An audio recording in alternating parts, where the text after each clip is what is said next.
प्रकृति द्वारा होने वाली एक ऐसी अनोखी घटना जो सिर्फ और सिर्फ एक ही जगह पे बिजली गिरती है और उसी के बाद में और आसपास की किसी भी चीज को क्षति नहीं पहुंचती। हेलो दोस्तों, मैं भरत शर्मा स्वागत करता हूं आप लोगों का आपके अपने चैनल इन्फोबस क्रिएशंस पे।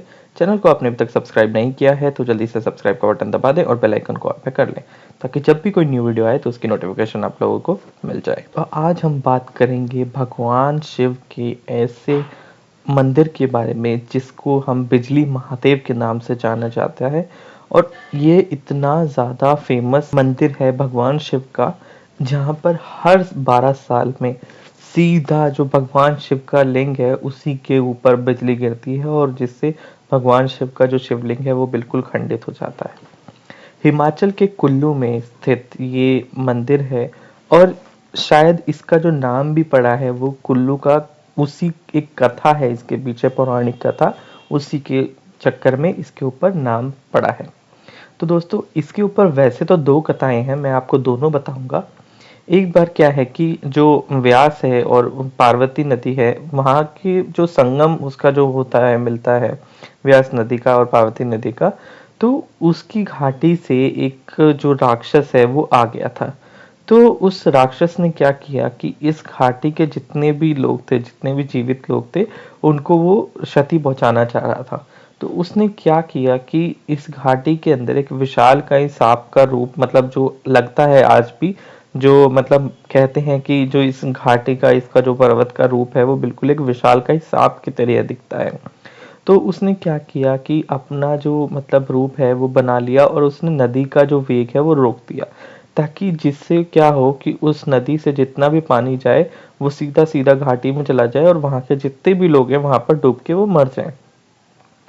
तो अब उसके इस का मतलब ये राक्षस जो था इसका नाम था कुलांत। कुलांत नाम का ये राक्षस जब ऐसा कुछ करने वाला था तो महादेव को पता चल गया। और महादेव से जब उन्होंने भक्तों ने अपनी प्रार्थना की तो महादेव ने क्या किया, उस राक्षस का नाश किया और उनको वहां से बचाया। अब जैसे ही महादेव ने उसे अपने त्रिशूल से उसका वध किया, उसके बाद में जो राक्षस है वो मर के जैसे ही गिरा तो वो एक पहाड़ में परिवर्तित हो गया और उसी पहाड़ की चोटी के ऊपर महादेव है।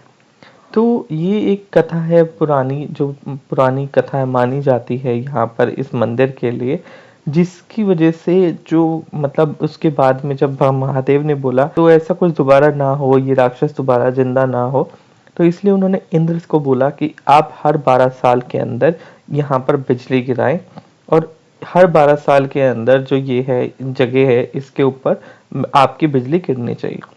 तो एक तो ये कथा थी जो बहुत ही पौराणिक है इस मंदिर से रिलेटेड। बट एक और भी कथा है जो मानी जाती है।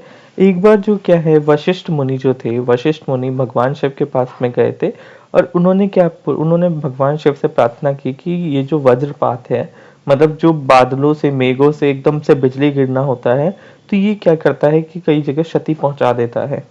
तो पौराणिक कथाओं में ये भी एक है। तो उन्होंने जब भगवान शिव ने बोला कि ठीक है, आप जो मुनिवर है वो उनसे प्रार्थना कर रहे थे, तो उन्होंने उनको आश्वासन दिया कि ठीक है मैं बात करता हूँ। तो उन्होंने इंद्र को बुलाया, इंद्र से बात की। इंद्र को जब पूछा तो उन्होंने कहा कि ये एक नेचुरल प्रोसेस है जिसकी वजह से जो बादलों के अंदर, जो मेघ के अंदर जो शक्ति मतलब भर जाती है, तो उसका वहां से पास निकलना बहुत ही ज्यादा अनिवार्य है। तो इसी वजह से ये शक्ति बाहर निकलती ही है। तो उन्होंने फिर कहा, जो महादेव है उन्होंने बोला कि ठीक है, अगर ऐसा ही है तो हिमालय के पहाड़ के ऊपर बुनतर नामक गांव है, उसी के बिल्कुल चोटी के ऊपर मैं लिंग के रूप में मौजूद हूँ। तो अगर आपको वो मतलब मेघों से निकली हुई शक्ति को अगर आपको गिराना ही है तो वो वहीं जाके गिरे। तो आप लोगों को पता ही होगा कि महादेव हमेशा जब भी कोई आपदा आती है, जब भी कोई विपदा आती है, जैसे आपको को पता होगा समुद्र मंथन के दौरान जब उन्होंने विष का विपान किया था, तो वो हमेशा उन चीजों से बचाते हैं। तो वो कहते हैं कि मतलब जो भी मतलब बिजली गिरेगी वो इस लिंग के ऊपर गिरे। तो वो ये माना जाता है कि जो समस्या आनी होती है वो महादेव खुद स्वयं अपने ऊपर ले लेते हैं। तो हर 12 साल में यहाँ पर बिजली गिरती है और जो महादेव का ये शिवलिंग होता है बिजली गिरते ही बिल्कुल खंडित हो जाता है। तो यहाँ के जो पुजारी भी हैं वो इस खंडित शिवलिंग को दोबारा से इसके टुकड़े जोड़ते हैं, उस उन टुकड़ों को वो मक्खन से जोड़ते हैं, और मक्खन से भी वो ही मक्खन यूज होता है जो मतलब गाय का जब बिल्कुल नया मक्खन होता है उस वो निकला हुआ उससे जोड़ा जाता है ये शिवलिंग। और कुछ टाइम के बाद में ये शिवलिंग पुनः अपने उसी स्वरूप में आ जाता है जिस स्वरूप में वो पहले था।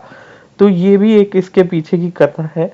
बट जो मेन कथा है वो कुलंत नामक राक्षस के ऊपर ही है, जिसके नाम पे कुल्लू भी पड़ा है।